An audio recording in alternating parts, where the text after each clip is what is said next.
The breaking news at the top of the hour that we have been telling you about, that mall shooting taking place in a Baltimore suburb. I understand that Rob Wheeler, who's a former homicide detective, is joining us on the phone right now to tell us a little bit more about this area that is 45 minutes from the D.C. Capitol, and news of another mall shooting raises all kinds of questions, Rob. Yes, it does, Uma. You know, it's unfortunate, but I'll tell you, I was just out that way this morning. And I was just on 495. 495 actually is the Beltway here in the Washington area, and it actually will lead to that mall, Columbia Mall. And I saw a lot of police cars heading out that way, a lot of detective units.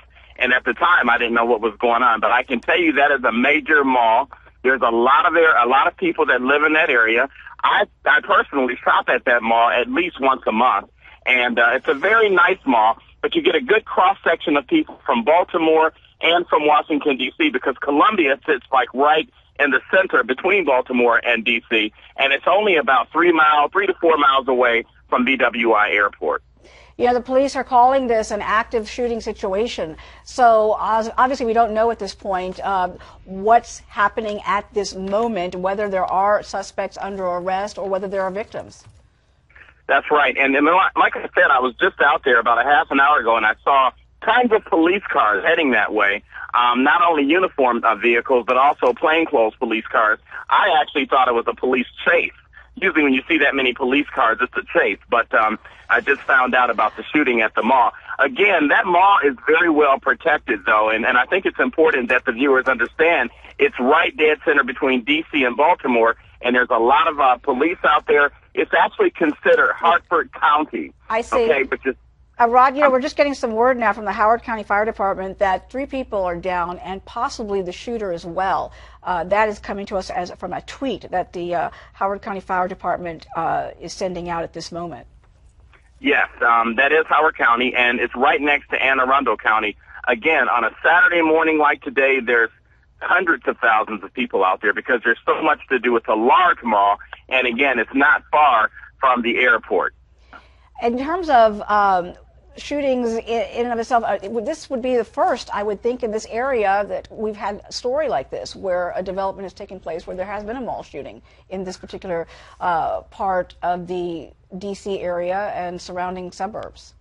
Well, you're right, Uma. As a matter of fact, that mall is always very safe.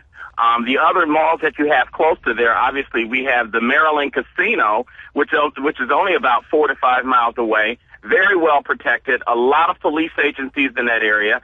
And then you have a lot of other malls in that area. And then, like I said, Washington, D.C. is right off, is only about 20 minutes away, Washington, D.C. line from where that mall is located. So historically, we haven't had any major issues out there. It's really a nice area. It's a well-to-do area, a lot of people, a lot of families out there, a lot of restaurants.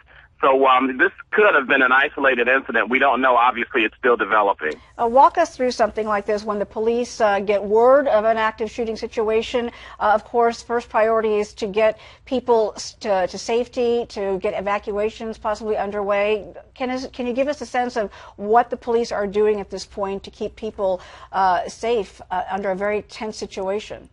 Yes, absolutely. Well, actually, mall security officers these days actually train with the local police department for responses to situations like this. So that's the good news.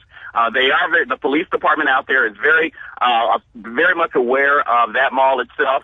And so what the police will do and what they're doing right now is just, one, making sure there's no more victims, and two, making sure that there's no more suspects.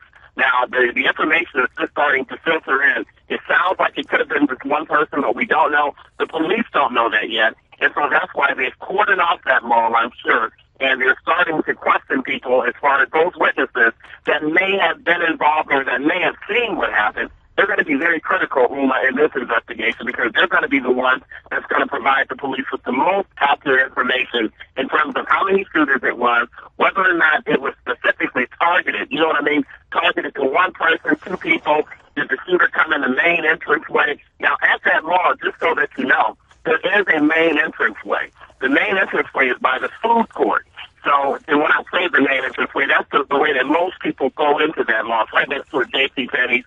It's a 2-level mall. So what I mean by that is that you have stores on one level and you have a lot of stores on the lower level, and these are high-end stores. So you have a Macy's out there, you have JCPenney's, you have a lot of other specialty stores out there. So again, I'm sure this time of morning that mall was jam-packed. I was just out there, and traffic out there was really, really backed up. So I'm sure it was pretty crowded.